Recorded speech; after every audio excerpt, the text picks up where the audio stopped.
Que faut-il retenir de cette période inédite et historique? Peut-on revenir comme avant, comme si de rien n'était? Il faut maintenant qu'on intègre l'idée que ça peut recommencer, celle-là ou une autre. Et donc ça veut dire qu'il faut que nous, on soit préparés à ça.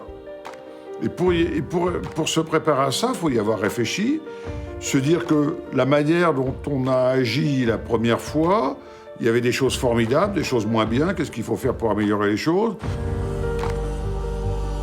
Nous avions quitté Sandraao un mois auparavant. Son chantier était alors fermé à cause du confinement. À l'heure du retour ce lundi matin, les équipes sont bien décidées à rattraper le retard. Il y a d'autres chantiers qui n'ont pas encore ouvert, toujours pas. Donc du coup, ils avaient aussi des équipes à recaser, donc une aubaine pour nous, parce qu'on a pu doubler quelques effectifs. Mais globalement, tout le monde est content de reprendre. Cool, ok, cool. On a quand même une entreprise qui, pour le moment, n'a pas encore repris, parce que les collaborateurs ont peur. Et donc du coup, ils n'ont que très peu de monde à dispo, donc ça peut être problématique. C'est toujours un peu la panique quand il faut reprendre et quand on voit qu'on n'a pas fait grand-chose pendant 2 mois. On va aller juste là. C'est plutôt pas mal de réentendre un peu tout le monde s'activer autour. Quelque chose a bel et bien changé dans l'esprit des compagnons, comme une menace invisible, encore présente, qui oblige à redoubler de vigilance. Là, ce qu'il faut surtout éviter, c'est de devoir s'arrêter à nouveau. Comment est-ce que nous, on va pouvoir travailler avec le virus sans avoir peur d'aller travailler et sans être complètement vulnérable? La particularité de notre métier, c'est de travailler en site occupé, donc faire des interventions et des travaux chez les gens pendant qu'ils y vivent. Et donc là, maintenant, avec toutes les mesures aussi à respecter, c'est de savoir comment on va intervenir chez eux, comment on va pouvoir rentrer chez eux en étant aussi bien nous en sécurité que eux.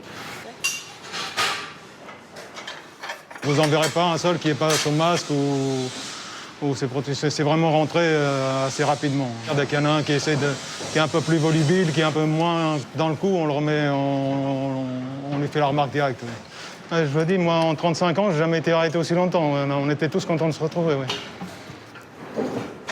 Parmi les valeurs des compagnons du Mine-Orange, ils ont des capacités de formation, de s'intéresser aux autres, etc. Et aussi une responsabilité importante dans le domaine de la sécurité. Ils doivent être exemplaires en matière de sécurité et aussi le faire savoir et valoir auprès des autres. Poussées par cette crise inédite, certaines équipes ont dû revoir en profondeur leurs habitudes de travail, leur process de création et d'organisation. Comme à Noyon, à l'usine de fabrication de peinture Aximum. Habituellement, il faut plusieurs mois pour développer un nouveau produit, mais cette fois, pour produire le gel hydroalcoolique en pleine épidémie, tout a été réalisé en 15 jours. On s'est aperçu qu'on pouvait développer un produit très rapidement et on pouvait mobiliser toutes nos énergies pour arriver à faire quelque chose qui tient la route. On passe de l'état où on est vraiment passif dans une situation de crise à un état où on devient actif. Et ça modifie complètement la donne. Je pense qu'on a libéré beaucoup de freins, en fait. Le maître mot de ce que l'on voit au travers de ce que l'on a fait pendant cette période, c'est d'être en permanence capable de s'adapter rapidement. Tous les métiers ont travaillé ensemble. Les masques de TF1, ils ont été fournis soit par Bouygues Construction, soit par Bouygues Télécom. Travailler ensemble, on a même eu un des fournisseurs de Bouygues Télécom qui a sourcé des masques particuliers pour les équipes de TF1 dans un délai assez court. Donc, globalement, c'est savoir s'adapter. S'adapter notamment pour maintenir tout au long de la crise, à distance, la relation avec les clients. Moi, j'ai un problème. On avait la date de livraison prévisionnelle, c'est fin mai. Il devrait quitter les logements à partir du 1er juillet. D'accord. Chez Bouygues Immobilier, la plateforme téléphonique a fait face pendant l'épidémie à des situations inédites. Je me rappelle d'une cliente qui sa propriétaire l'a mis dehors, quoi. Et donc il fallait bien qu'on puisse faire quelque chose pour elle. On ne pouvait pas la laisser comme ça, donc On a fait des exceptions. En fait, il nous avait dit qu'il revenait vers nous fin mai pour un nouveau calendrier de livraison. Je vais faire le nécessaire afin qu'on puisse vous renseigner plus sur la date de livraison. Certains acheteurs auraient dû recevoir les clés de leur nouvel appartement dès le 17 mars, mais tout s'est arrêté subitement. C'est pour ça qu'à partir du 15 mars, nous, notre obsession, c'était de communiquer avec le client, de garder le lien et de lui expliquer autant qu'on pouvait lui expliquer, parce qu'on avait, comme toutes les entreprises, on n'avait absolument aucune possibilité de lui dire on fera ça en mai, en juin, en mars, en avril, on ne savait pas. On va être accompagné d'un peintre, donc si vous voyez la moindre des choses, il faut le dire aujourd'hui. D'accord? Donc on va faire, je vous laisse faire un petit tour et après on fait pièce par pièce. Ça marche? Bonjour Sébastien, bonjour Didier. On est maintenant sur le 3e jour de reprise. Partout, les collaborateurs ont dû se réinventer. Madame, bonjour, bienvenue chez Bouygues Telecom. Je vous laisse rentrer, madame. Je vous laisse vous installer juste ici. Alors vous verrez, en fait, on a tout un marquage au sol qui vous permet de voir à peu près les distances. Je vais vous demander, si vous voulez bien, me présenter vos mains. Je vais vous remettre un peu de gel. Vous avez donc 1, 2 et 3 clés de logement. La 3e, comme ils sont encore dedans, ils ont dû la conserver. On va la récupérer après. Voilà. Donc là, vous avez tous les papiers, toutes les clés. Tous ont adopté de nouvelles pratiques pour que l'économie puisse redémarrer. Est-ce qu'il y a des personnes qui ont des galets à remettre ou du matériel éventuellement à déposer? Venez, je vous laisse le déposer juste ici. Il n'y a pas d'autre formalité. Voilà. C'est vraiment une adaptation. Pour nous, c'est compliqué parce qu'on a besoin d'être en proximité avec les clients. C'est le fait même de notre métier de pouvoir dialoguer. Et là, il faut s'habituer à être un peu inexpressif parce que déjà, on ne nous voit même pas sourire ou difficilement. Et puis, on se rend compte qu'il faut un peu amplifier finalement les gestes pour que les gens... on est dans quelque chose d'un peu nouveau. C'est un temps d'adaptation, réellement. Je pense qu'il va falloir encore quelques jours pour s'y faire. Et puis ensuite, ce sera une habitude. Pendant toute l'épidémie, une pratique a pris une ampleur inédite dans les sociétés du groupe, le télétravail. Donc aujourd'hui, pour ceux qui sont en activité, 80% des collaborateurs sont en travail à domicile et 20% sont sur site, avec les mêmes applicatifs, dans la même configuration pour répondre aux demandes de nos clients. C'est OK pour tout le monde? À Tours, au centre de relations clients Bouygues Télécom, le télétravail a transformé l'organisation du travail entre les managers et leurs équipes. J'ai mis le brief sur 30 minutes parce que j'ai pas mal d'infos à vous donner au-delà de la diff de la semaine prochaine. Peut-on là encore imaginer revenir en arrière comme si rien ne s'était passé? Pour mon équipe, c'est 100% de télétravail jusqu'à fin mai, sauf mes 3 collaborateurs qui ne peuvent pas techniquement faire de télétravail et donc qui sont sur site depuis le début. On a vraiment la confirmation qu'on a des collaborateurs de confiance, rigoureux, et qui ont réussi, à passer le cap et à s'adapter à leur nouveau mode de travail pour assumer effectivement et la prise en charge et la qualité et surtout pouvoir continuer à répondre à nos clients.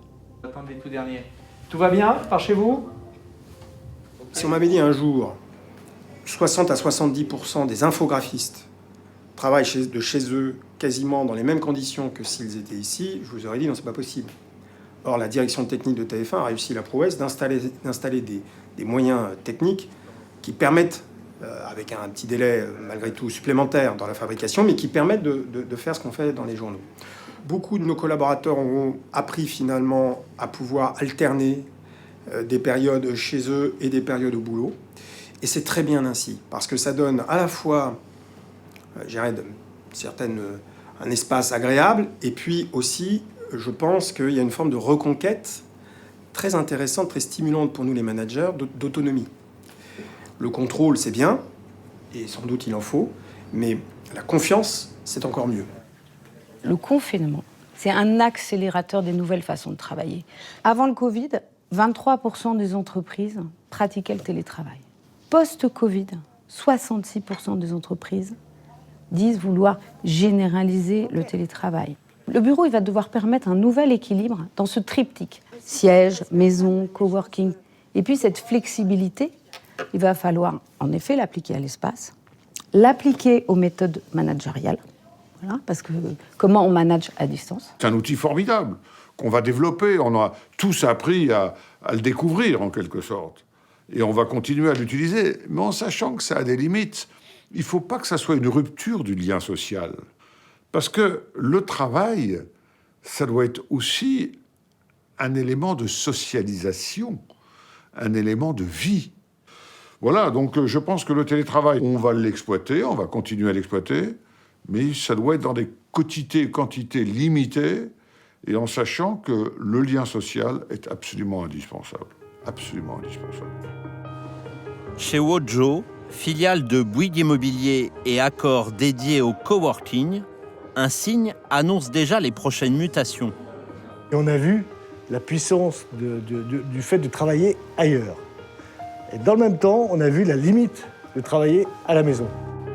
Des dizaines d'entreprises, intéressées par un environnement de travail plus adapté aux crises de demain, ont contacté la plateforme à la recherche de bureaux plus modulables, plus flexibles, plus proches du domicile. On peut avoir nos espaces pour 1 mois, 2 mois, 6 mois, 1 an. Et puis jouer aussi sur le nombre de personnes. C'est pas ce que nous réserve demain. On peut augmenter l'effectif, on peut le réduire. Nous aurons l'opportunité avec cette crise de pouvoir rebâtir des choses différentes dans lesquelles on sera très attentif à l'empreinte carbone. L'obstacle principal pour les solutions à faible empreinte CO2 pour l'instant, c'est pas le fait que nous ne sachions pas les faire, c'est que nos clients ne souhaitent pas les acheter. Et finalement, cette crise devrait nous permettre, par les plans de relance qui vont être faits, de passer un cap et d'aller vers une empreinte carbone beaucoup plus basse. Et on va vraiment franchir, à mon avis, un gap important sur ces sujets-là. Et si cette épidémie offrait une opportunité, celle de se réinventer, celle aussi de redécouvrir les fondations qui font la force d'une entreprise. Il y a un impact sur l'activité, le chiffre d'affaires, les résultats. C'est pas mortel, il y a un impact. Bon. Mais on le surmontera, je ne suis pas inquiet pour ça. Maintenant, ce que l'on doit faire, c'est de se dire, il faut qu'on tire les leçons, qu'on progresse, qu'on soit meilleur. Donc je pense qu'il faut qu'on continue à former et à intégrer des jeunes collaborateurs, parce que c'est l'avenir. On a besoin d'eux. Et que même s'il y a des crises, il faut quand même continuer à embaucher des jeunes pour les former, leur faire participer à notre aventure et à nos valeurs. Et puis préparer l'avenir, c'est-à-dire aussi imaginer le pire. Et vous savez, Francis Bouygues avait une formule que j'aime beaucoup et que je répète souvent. Il disait « Il faut être pessimiste dans la réflexion et optimiste dans l'action ». Eh bien, je crois que c'est exactement ce qu'on doit faire.